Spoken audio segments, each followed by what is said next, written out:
여러분 안녕하십니까? 고민타파 부동산 해결사들 진행의 이선아입니다. 정부의 9.13 대책 이후 거래 절벽과 집값 내림세가 이어지는 상황에서 서울을 대표하는 초고가 아파트들은 최고 거래가를 연달아 경신하는 등 상반된 모습을 보이고 있는데요.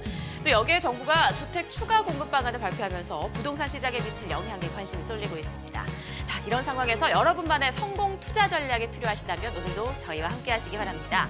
꼭 알아야 하는 부동산 핫 이슈 해결사께서 짚어주실 거고요. 또 여러분의 고민도 해결해 드립니다.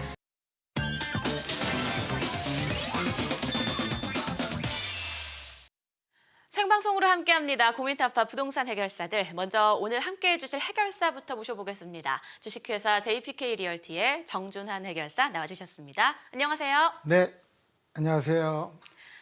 네, 이 미혼 남녀 10명 중에 4명 이상이요. 내 집 마련이 필요하지만 현실적으로 불가능하다고 생각한다. 이런 조사 결과가 나왔다고 하는데요. 이분을 만난다면 생각이 좀 바뀔지도 모르겠습니다. 해결사님, 부동산 투자 전략 오늘 성공 사례들을 통해서 좀 알려주신다고요. 네네.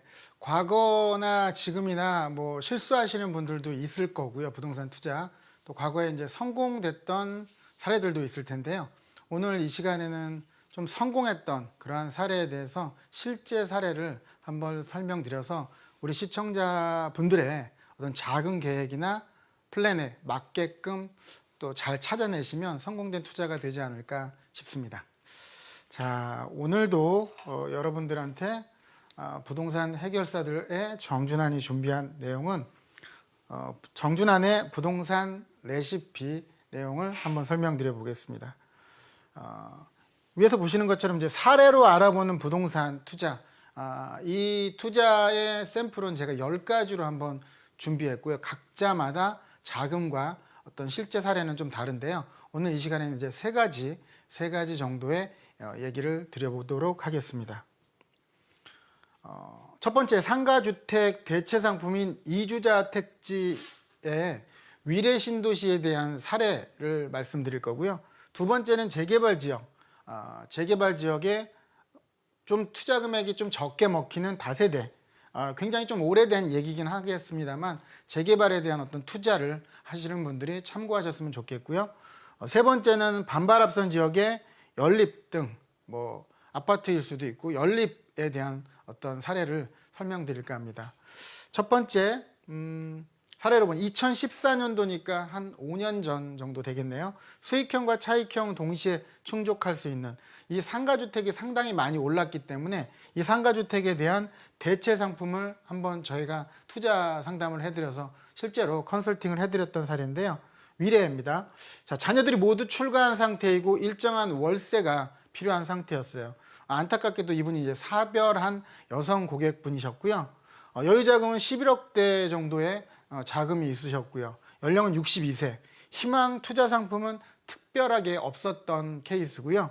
희망 투자 형태는 수익형과 차익형을 동시에 만족했으면 좋겠다. 이런 얘기가 있었고요. 말씀하셨고, 주택의 보유 여부는 무주택자셨습니다. 이분이 보통 이제 연세가 드시거나 자녀분들이 있으면 인근에 거주, 함께 사는 건 반대. 그러나 인근에 이제 살고 싶다. 이런 얘기가 있으셔서 위례 이택지 부분을 설명드렸던 부분인데요. 한번 보죠. 자, 이분은 위례 이주자 택지가 경쟁률만 해도 한 400대 1 정도로 될 정도로 굉장히 높았습니다. 따라서 프리미엄을 주고 매입을 했고 2014년도에 매입을 해서 16년도에 실제로 6월 달에 공사를 해서 보통 공사 기간이 한 6개월에서 8개월 정도 걸리는데요. 12월에 완공안을 목표로 했고요. 좀 연세가 있는 분들은 담보대출을 최소한 해서 축소하기를 희망하셨던 케이스입니다. 보시면 이렇게 실제로 지었던 모습인데 건축주인 여기 어머님께서 실제로 4층은 거주하시고 나머지는 전세로 놓고 1층과 지하 1층은 월세로 나서 거주와 그다음에 시세 차익과 수익형을 만족할 수 있는 그러한 상품이었는데요. 소유주가 이제 직접 거주를 하시게 되면 이제 4층에는 거주를 하시고 3층, 2층은 전세로 놨던 케이스. 그다음에 1층과 지하는 월세가 보증금 합쳐서 1억에 월 620 나오는 케이스였어요. 토지 매입은 14억대 정도 매입했고 건축 비용은 약 10억 정도가 들었고요. 아무래도 취득세라든가 등기 비용도 들겠죠. 1억 정도 들었던 케이스인데요. 이 케이스 같은 경우에는 보시면 임대 수익이 연 7,400 정도대가 나왔고 대출을 받았기 때문에 4% 정도 받으셔서 2,000 정도가 나가게 되면 연 임대 수익 빼기 대출 이자를 하면 약 6.55% 정도의 수익률과 그다음에 이제 실투자 금액은 8억대 정도의 자금이 들어가셨던 케이스인데요.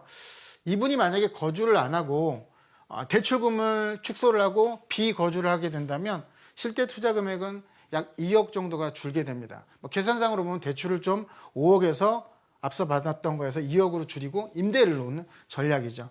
그러니까 6억 3천 정도 들었지만 대출 이자보다는 수익률이 높기 때문에 수익률은 10%대로 상당히 올라가는 케이스죠. 상당히 만족할 만한 그런 케이스였다라고 볼 수 있고요. 이분 같은 경우 뭐 지금의 당시에는 나대지 건물이 들어서지 않은 것들이 2017년도 7월에는 16억에서 19억 정도 했었는데요. 지금은 나대지만 해도 23억에서 25억. 이분이 아무래도 공사를 했으니까 비용은 많이 들었겠죠. 총 25억이 들어서 자산의 가치는 상당히 높게 상승한 케이스입니다. 여기서 사례를 보면 결국은 사람들이 선호하는 서울의 점포주택은 가격이 많이 상승했기 때문에 틈새 상품으로 신도시에 점포주택을 매입해서 남들보다 좀 일찍 들어갔던 케이스가 성공 사례다라고 보실 수 있을 것 같고요. 또 직접 거주와 수익형을 만족한다면 이러한 신도시의 택지개발지구의 이주자 택지를 노리는 것도 하나의 방법이겠다라고 말씀드릴 수 있을 것 같고요. 두 번째는 재개발 지역의 소액 투자입니다. 아주 과거의 얘기입니다. 제가 2000년부터 부동산을 직접적으로 투자도 하고 이 계통의 일을 하게 됐는데요. 2002년이면 상당히 오래전 얘기죠. 근데 이곳에서 기름동 쪽에 이제 사례인데 가장 핵심은 제 기억 속에 은행원 남편을 둔 전업주부였다는 거예요. 좀 얘기를 드리기 좀 뭐합니다만 은행원이라든가 교사 또 이러한 좀 꼼꼼한 직업을 하시는 배우자를 두신 분들이 투자를 조금 못 하시는 경향들이 있어요. 근데 이분은 남편분께서 이제 적극적으로 도움을 주셔서 여유자금은 없는 상태에서 실제 거주하던 주택을 월세로 전했던 케이스니까 상당히 특이한 케이스 중에 하나입니다. 이분 같은 경우는 사는 아파트를 매도를 바로 해버리셨고 그리고 나서 월세로 들어가서 있는 자금으로 차익형 부동산을 투자했던 케이스인데요.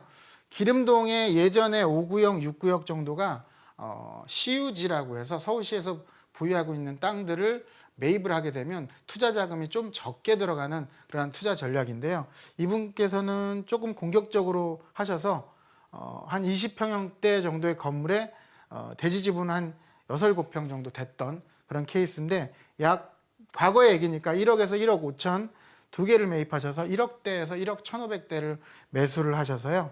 또 6평 정도 대지되는 것들을 매입하셨고 케이스를 보면 실투자 금액은 당시에 1억 3천 정도 8개월을 보유해서 매도 차익이 1억 6천대 정도 됐습니다.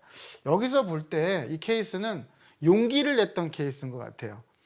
흔치 않죠. 살던 집을 매각해서 월세로 가고 부동산을 투자했다라는 자체는 쉽지는 않은 판단이었는데요. 또 부동산 투자를 안 해보신 분들이 또 용기가 또 많은 케이스들이 있거든요. 이래서 이분 같은 경우는 성공된 그런 케이스 중에 하나입니다. 마지막으로는 반발 앞선 지역의 매입인데요. 2006년도였습니다. 이분은 택시 운전하시는 분이셨고 컨설팅을 해드리다 보니까 저하고 중학교 선배분이셨었어요. 여유자금은 1억 2천 정도 됐고 당시에 52세였고요. 미혼이었습니다. 미혼. 예.